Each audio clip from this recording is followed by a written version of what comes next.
We have a lot to talk about on Let's Talk today. Yeah, our guest is big into health and fitness and eating right, and she's going to give us a swift kick in the butt to get us motivated during this pandemic. Yes, and we're also going to talk to her about her breast implant illness. It's very important to her. All right, so let's get started.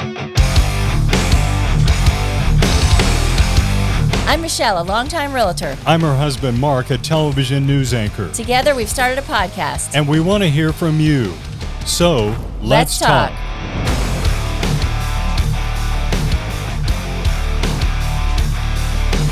Welcome, Caroline Mathias. Thank you. Yeah.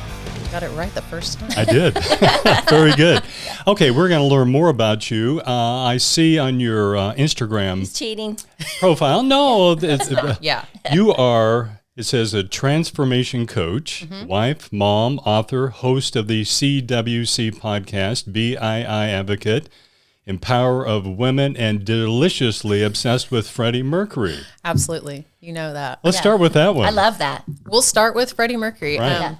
There's nothing better to start with. I've listened to Queen my whole life. My dad, I can remember driving to soccer tournaments as a child, and he would be playing We Are the Champions if we were on the way to a tournament. Love that. And he would literally be like, just, this is the song we're going to play when you win. Yeah. And focus, yeah. So I loved the music from a very early age.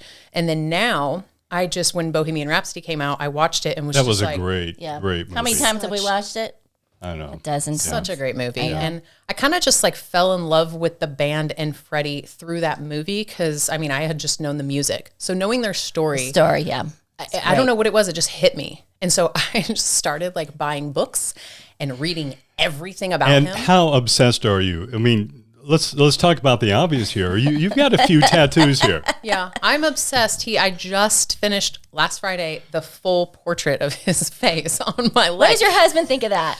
So what's really funny is at first he was like, I said, I want a Freddie Mercury portrait tattoo. And he's like, no, you're not doing, like, no. And he was very against it at first, but then I was like, it's my body and I'm going to do it if I want. And then finally he came around. He's like, whatever, just do it. I'll book your appointment. It'll be your Christmas How long present. did that take, the full headshot on your thigh? Well, so we did, it's a head, it's like his portrait. And then underneath it is a silhouette of him with their background of their stage, which is like iconic. So the first part took 4 hours and then his portrait took 5. So it was a total of 9 hours. If you're asking me how obsessed I am with Freddie, I get body painted every year as him, like full nude. And I have a photographer who paints me as him. So I did the Harlequin jumpsuit the first year. And then we did the Flash t-shirt with like the red leather pants last year. And we're going to be doing Live Aid at some point this year. But for Halloween, your son, that was so cute. Was that Was that two Halloweens ago or one? I think it was 3. 3? Yeah. Okay. It was the cute. whole family dressed up as him, and was so Kyler, cute. my son, nailed it. He looked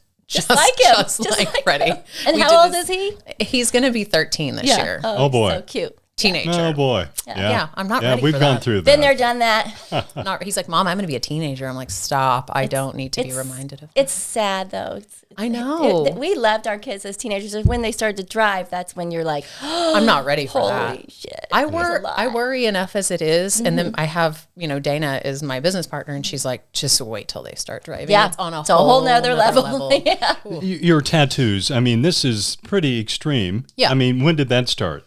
My first tattoos were the stars on top of my shoulders, and that was 10 to 12 years ago when I got those. And it was funny, I got them done and I was like, I'm never doing another tattoo again. That hurt way too bad. Hurt, yeah. And so, of course, tender. slowly after that, I was like, you know what? I kind of there's a quote that I love. I'll do a music quote, and then this is my sister and I's constellation, zodiac constellation. She drew this, and my tattoo artist was like, I don't want to do that. It's a bunch of dots. And I'm like, I want it. Yeah. So we did that. And then we did my back, and my back was, I've talked openly about how bad the pain was. It hurt worse than childbirth. Wow.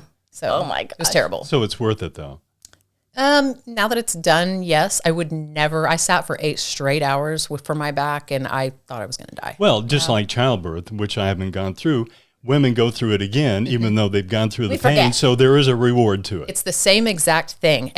As a matter of fact, on Friday, I was like, I'm done. I told my husband, I said, that's the last tattoo. He goes, uh-huh. He's like, you said that after your back. And it's enough time passes, and you You know the pain, but you forget it. And you're like, I could do that again. Right. Yeah. Yeah. Right. Okay, so you're big into fitness, Yes. health and fitness. Yes. Is that the transformation coach part of this? Yes. Okay, where did that start, and how's the road been getting to this point? So it's been a bumpy road, I will say. I was not always into fitness, and there's a joke for people who know me and have known me for a long time. We used to own a gym, and when we owned the gym, I did not work out ever. I walked in every day with Brahms chili cheese fries. There was a Brahms across the street, and people in the gym would be like, please stop bringing that in. Like, I'm trying to work out and get in shape, and you're not helping. Were you not in shape? No, I was not in shape at the time. I didn't care. And so How long ago was this? This was back in probably 15 years ago. Right. And so when I started having kids, I put on weight, couldn't get it off, after I had Bryn, my daughter, I had postpartum depression. So the body image stuff was like overwhelming me. And then I started drinking. So I'm very type A. I have an addictive personality. I always have. The food addiction kind of turned to alcohol, which got bad. And my husband and sister were like, something has to change. You've got to stop. Like, you're ruining your life. And I hired a trainer. This was about 9 years ago. I literally just found her and said, let's start. I'm ready. I'll commit. How important is that to hire a trainer? Because I imagine that's not cheap. No. Right? No. So is that your motivation? You hire somebody, you pay them money, so you better do it, right? It's accountability, too. I say it's the emotional accountability. It's the financial accountability, which is huge. And it's that commitment that you're making. Okay, I'm paying this person. I'm committing.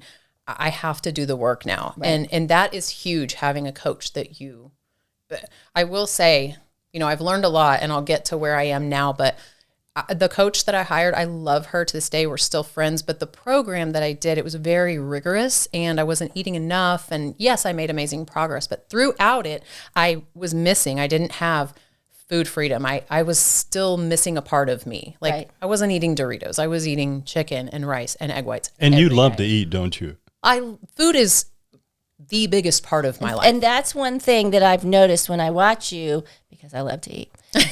Who doesn't? You two are a lot alike with that. We are. And he'll do, like, Mark is Mr. Oatmeal every day, which it used to piss me off. Yeah, because I want eggs, bacon, and I had hash browns, and I had what did I have today? And I thought of you. Oh, the strudel. Yeah, it was a toaster strudel. Toaster strudels are my favorite. I had it for you. I love it. I could blame it on her every time. Blame it on me. I'll take the heat. Yeah, but so that's one thing I love about your philosophy with don't beat yourself up over what you love, because if you do, you're going to probably eat 12 times more of that. Exactly. Right? It's just the mindset of obsessing about, I had one thing, now I hate myself, and I'm a bad person. And that just repeats the cycle. Last 2 years, we've been so cooped up that we have to get, what did you say the other day? What did she say? She said, we have to. Yeah, we were listening to one of your podcasts. Like, it was about motivation, lack of motivation during get your shit the together. pandemic. Yes. Right? Yeah. How none of us, I think the title was like, why none of us are motivated anymore. And we're being inundated with all this stuff that's really heavy that I think we're now just like, okay, well, we're here. We have no other choice than to wake up every morning and go through it. Right. But we forget how much of what is going on is affecting us. But then we're still living like pre-pandemic, like, I have no motivation. I've put on 20 pounds and now why can't I get motivated? Well, that's why. Like, it's the best excuse in the world. It is. It is. I've said that for 2 years. Our oldest son, David, he continued to go to the gym every day. He's the one with the twins that just had another baby. And he continued to go to the gym every day, and he runs, and he would say, well, Mom, why would I'm healthy. I'm doing that to stay healthy so that I don't get sick. He never got sick. And I will say that obviously genetics aside, because genetics rule everything, you can't fight that. But at the end of the day, it is important to stay in shape and feeling good. And the way that I pull that into our program is it's not a cookie cutter. It's not like something you've done. It's not a bro diet. I like to call it a bro diet. Like, you go hire a trainer and they're going to tell you to eat chicken and rice and egg whites, mainly. Mm-hmm.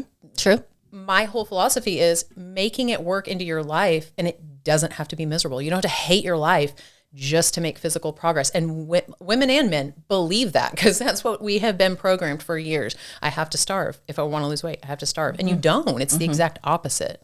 So with the men and women, would you say, though, women struggle with this more than men, hating to get back into it. Yes. Okay. I mean, that's just my thought, because I raised 3 sons. I don't see that it was never a big deal. They just love to work out and do their thing. And then, of course, I have to force myself to do it. We bought home gym stuff. When I go to sell a house now, almost every house I look at as a home gym, and they'll say, "Is it going to be hard to sell?" And I'm like, "No. Everybody loves it anymore, especially now. Yeah, these exactly. days, Yeah, and it's a whole new mindset. it is harder. Has this been a tough journey to get to where you are right now for your health and fitness? Yes, it's been tough. I will say that the first 5 years of my transformation working with a coach, it was easy. I said I'm very type A, so when I turn the switch on, I just go. I don't think. So I was kind of on autopilot for years, just doing what I was told to do, making progress. I felt self-confidence for the first time I'd never felt in my life. So that is what fueled me to keep going. But when I started, I did a show, a bodybuilding-ish bikini show, and that really messed me up mentally, because at that point, like, I had kind of gotten my body to where, like, I never thought I could get it. But then I was like, oh my God, I can't lose this. Maintain. And that's when, like, I went a little crazy after that. I was like terrified to not eat protein every 2 hours. I was hopping on the scale 5 times a day. And then my husband was like, just track your macros. Like, you don't need to eat this way for the rest of your life. You're not going to be able to. So I was like, okay, well, what's macros? And, macros is essentially counting protein, carbs, and fats. And I started doing that, became obsessive with it. And then I was like, I still need a balance, And so I started Community with Caroline, coming up on 5 years ago. And this, at the time, I had already been doing live videos and talking to women all the time, and they were reaching out to me. How do I do this? How do I lose weight? And I knew what to do, but I didn't know how to make it a business. And so for about a year, I was like, how do I turn this into like a business? And I was working for my husband at the time. I hated my job, and I hated it. Hated your job. That sounds fair. I did. I was his office manager, and it wasn't my passion. Right. And I wanted out. And working with your spouse is difficult. And so my husband was all for it. He was like, let's get you out of my office and do your own thing. So I went part-time and just started coaching on the side here and there. And then he was like, all right, it's time to take the leap. You need to, like, do this. And I'm like, but what if it fails? I'm giving up, like, a salary job. Like, what if this doesn't even work? And he's like, it'll work. Yeah. So I started the group, and I was like, all right, let's start with a 30-day challenge. And I had 20 girls sign up the first month. And literally I hate to be cheesy and say the rest is history, but, like, literally from that moment, it just, like, every month doubled, and it kept going. And women who came were telling their friends. And so I'm really proud to say that, like, I've grown this business from the ground up by word of mouth. Like, yes, we've done advertising, but word of mouth is what has kept women coming back. They tell their friends and family. So you found a passion. This I can tell by just listening to you. You love doing this, and it's a need that other women have, right? It's a big need, and I do get very passionate when I talk about it, because I say with 100% certainty, like, every woman needs this program. It is changing the game of, diets and fads, and I've done this, I've tried this. Yes, I did great for 3 months, and then I fell off track and didn't know what to do. That was me. Yeah. That was me my whole life for 30 years. So to be able to teach women that you really can eat what you want, and yes, you have to plug it in and balance it. It's like a game of Tetris, so to speak, macros. But once you learn that, you can't ever unlearn it. I always say, this stuff we're teaching you, you'll know for the rest of your life. You can still go out to eat. Yes, you can go have margaritas and tacos, and that's what Oreos. Oreos. Yeah. She's obsessed with I Oreos. love And Oreos. so I tell her, He does. He do loves not Oreos. buy Oreos, because I will finish. the whole bag. When our boys were around, she would buy those, and they'd be gone in a day, the whole pack. That's our family. I'm like, Right. how do people have cookies in their house that just sit in the pantry? If I buy Oreos, they're gone gone. in 2 days. Yeah. Yep, Mark's like that. You- Exactly like that. You don't still eat them, though, do you? Oh, I had Really? 5 last night. Did you really? Yes. I came home and I was like, that sounds really good. So, I mean, I probably should have just had 2, but I was like, I want 5. 5 sounds good. Yeah, how do have you stop 5. with 2, right? You 5. can't. Yeah, it's like chips. Yeah. Oh, gosh. You're not don't going to eat get 5 started with chips and put the bag away. So what we're talking about health and fitness. What tips would you give people watching this to get motivated during a time, this pandemic, and then we just feel like, we don't want to do anything, and it's just like we're bombarded, and it's just Well, we were depressed. A lot of us were scared, depressed. how do we get anxious, started? fearful. Very anxious. Yeah, and keep with it. And I would say that if you're ready to really commit, like hiring a coach is probably the best thing, because then you have that relationship that you are committed to work at it. If you're someone who maybe you're not financially ready or can't, the best advice I would give is to start really small. Just start by decreasing like your calorie intake via drinks. Like if you drink a lot of soda, start with that, small bites. I talk about small bites as like a philosophy that's gained a bunch of momentum in our community, which is, try to do the best you can every day. You don't have to eat healthy every meal. If there's something you're really wanting, I encourage all of our clients, don't ever say or think, I can't have that because I just started. I just started today. I can't do that tonight. No. Have a small amount of it. It will absolutely satisfy you and suffice. But you also, at the same time as you're eating it, you have to say, okay, this is okay. Like it's a cookie. I had it. It's no big deal. And then get right back on track. And that's probably the number one thing I see is women will start something Monday, and by Wednesday, something will happen and they'll fall off track with one meal, and they will say, well, I guess I'll wait till the next Monday to start again, and I'll just eat everything in sight Wednesday through Sunday. That's the biggest. I've heard that. That's so the like biggest thing. They're going to Yes. cheat. Yeah, I know. Yeah. And then it turns into like opening the floodgates. That's my thing is just, nope, get right back on track. You can balance it the next day. Right. Cheating leads to guilt. Is that me? Is that me or you? I thought I turned him up. Well, and I don't even like the word cheat. I don't even like using the word cheat meals anymore within the community, because it perpetuates that. Like, you're doing something bad, and that's the number one thing. Remove the labels. Food is food. Yeah, don't feel guilty. There's no good food and there's no bad food. Like I said something the other day about a grilled chicken salad is not better than going and eating an enchilada. Like it's both just food. And really, honestly, just removing that cycle and the way of thinking makes a huge difference, because then once it's not off limits and this terrible thing you can't have, it's like, well, now that I can have it, I kind of don't need it. And that's what makes it work. Yeah.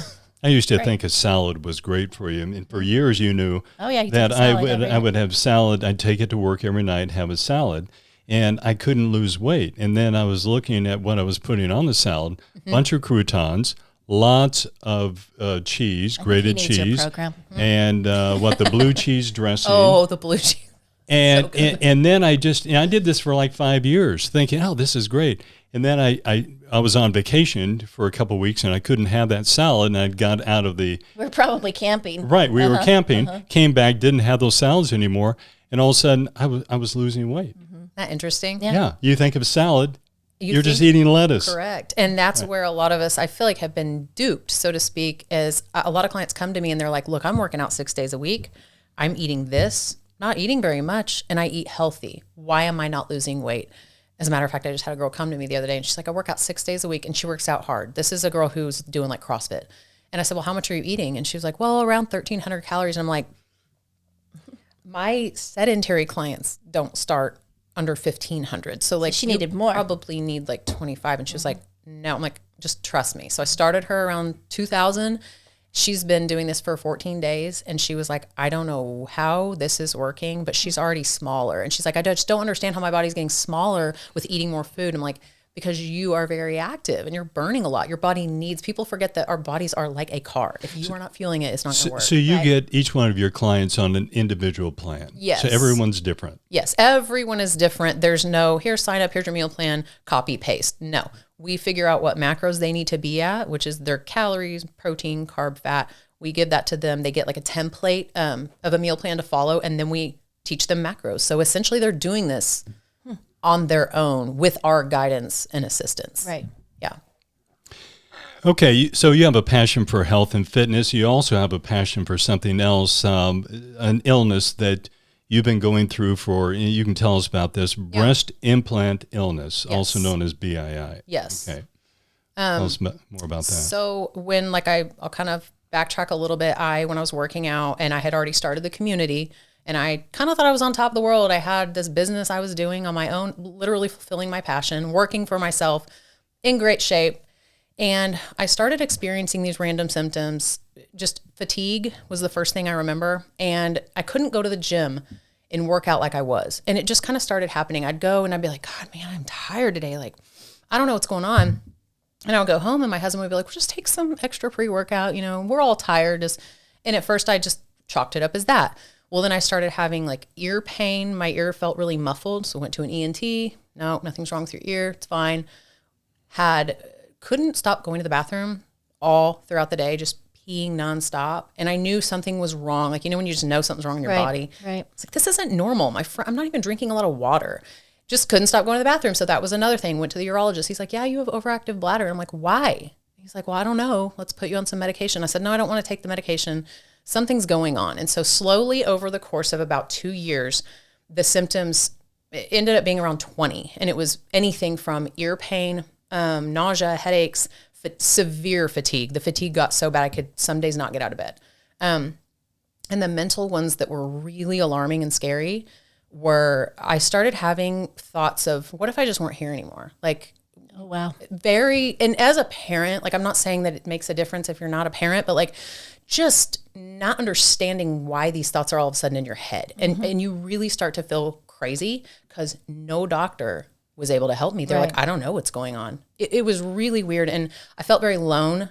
And I would try to tell my husband, like, this isn't normal. I feel like I'm dying. Right. And he's like, Caroline, you're not dying. I'm like, but I feel like I am. I would get out of bed and put my feet on the ground and my knees would buckle underneath me. I felt like I was in a 90-year-old woman's body. And a lot of women with breast implant illness will say, I felt like I was in an 85-year-old woman's body. It's crazy. It's bizarre. And so long story short, 2.5 years into it, which was back in 2019, I think. Yeah. And I saw a friend, like, she was like, hey, I took my implants out. She posted it on Facebook and I just messaged her and I was like, why'd you do that? And she's like, well, I was having all these symptoms. Mind you, this very same week, I had booked a surgery to get new ones in because mine were 13 years old.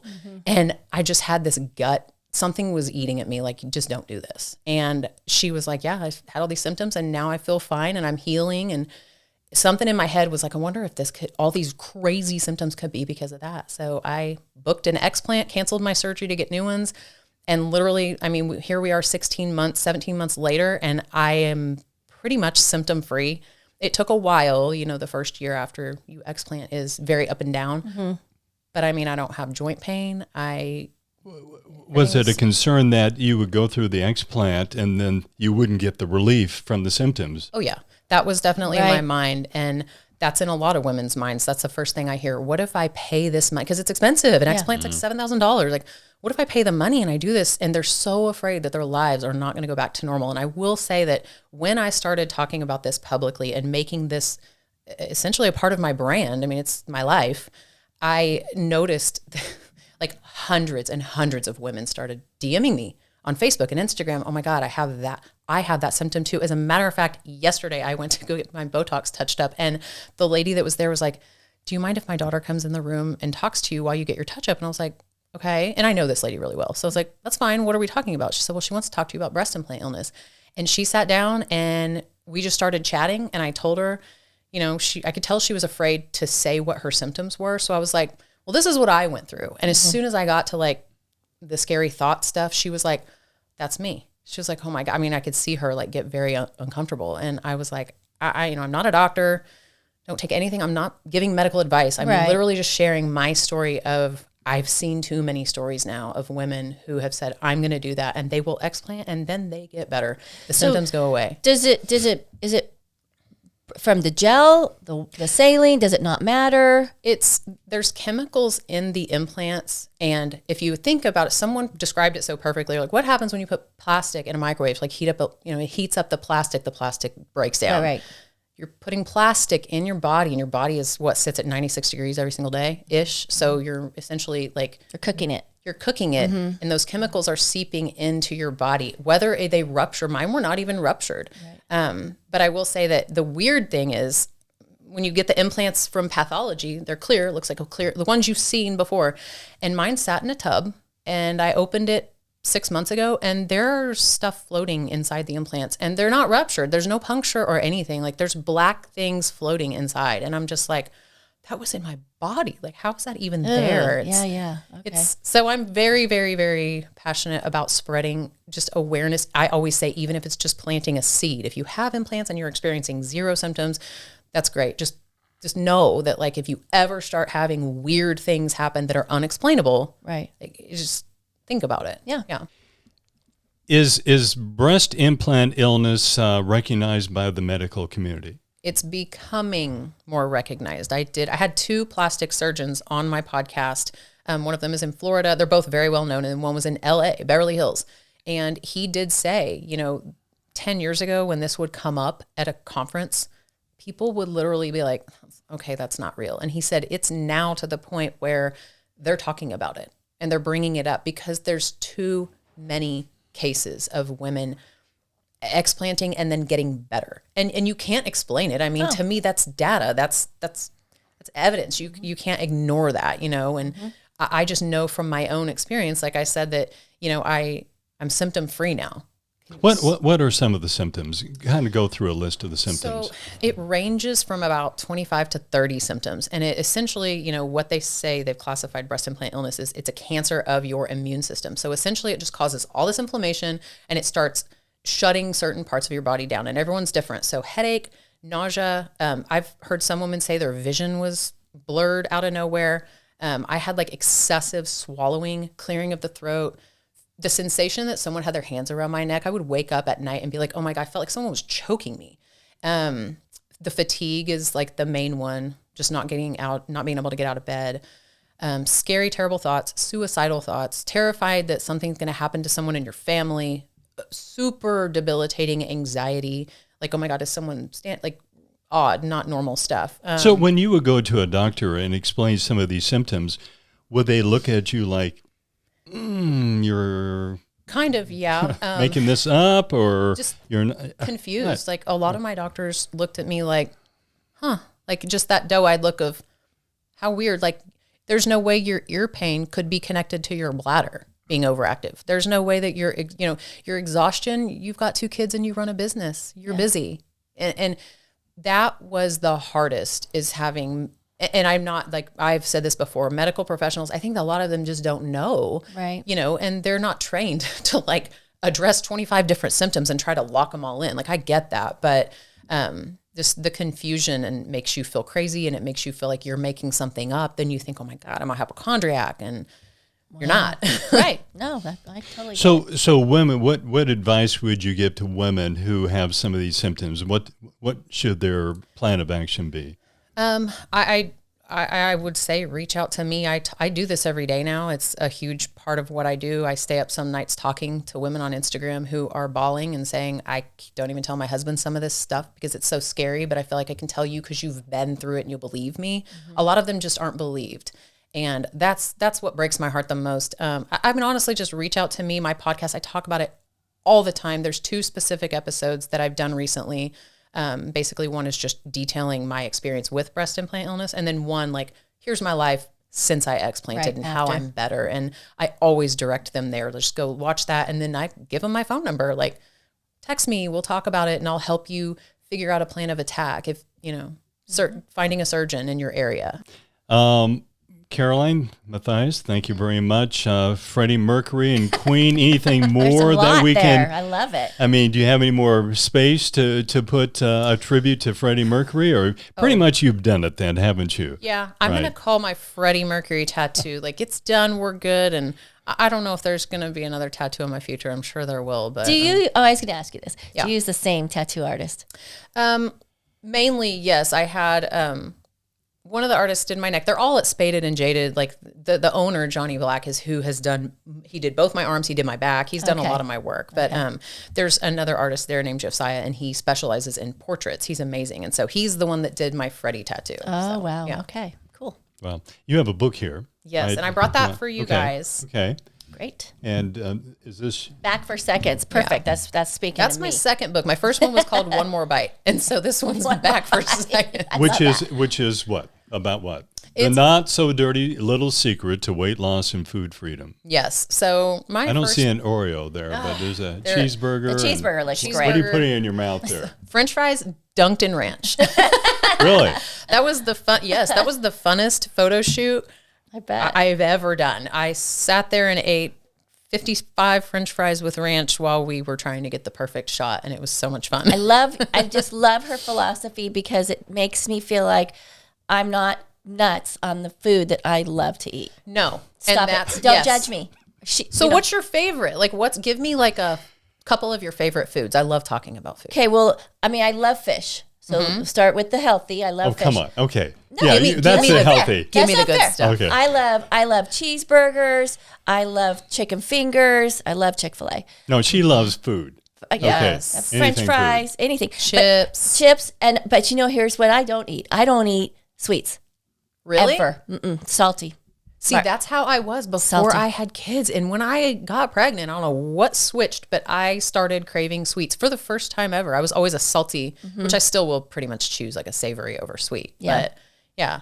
And Well, that's just it. I drink a lot of wine, so that probably The wine is what is your sweet then. Yes, That's yes, what it is. Yes, so I drink enough wine like Mark eats enough sweets. Mine are chips. I love Yeah, chips. I know are my that's a favorite bad thing. thing. No. I come home at night, 11:30. That's true. He'll I eat a know bag I of shouldn't be chips. eating past 8 o'clock, but But that's another rule that like, do you hear like that's like I shouldn't be eating? He feels Why? like he's doing a bad thing. No, there are no rules. I'm all by she's in bed asleep, and I'm thinking, Yay! I'm doing something very bad. Yeah, I know. I'm eating I know. chips. Getting I into know. the pantry and going for the Right. bag of chips. Yeah. Well, and when Mark comes home from work, it's late, but he's still kind of wound up. Yeah. Oh, yeah. So I guess when you were younger, you used to get out and go take a run. Right. He's running away from me. Yeah. But- right. But no, he would do that. Now, we have the bike and whatever, but normally he just can't unwind Yeah. slowly. So that's probably. Do you what he know does. the lyrics, the words to Bohemian Rhapsody? Could you sing it? Could you sing it right now? I could probably. I'm not going to Do say I'm that. not Don't make her do I'm that. tone deaf. Wow. But yes, I know all the lyrics. We love it. And it all makes sense. Oh yeah, I feel like I love that he never explained it. That's like my most favorite thing. It's like the top song ever, and he never. People are like, what's it about? What does it mean? And he's like, whatever you think it means is what it means. And I just thought that was so freaking epic. Like It is a beautiful song, though. It is. It It's is. such a beautiful Yeah. song. Yeah. We hope you've enjoyed our podcast and thank you for spending your time with us. We'll see you next time for another episode of Let's Talk.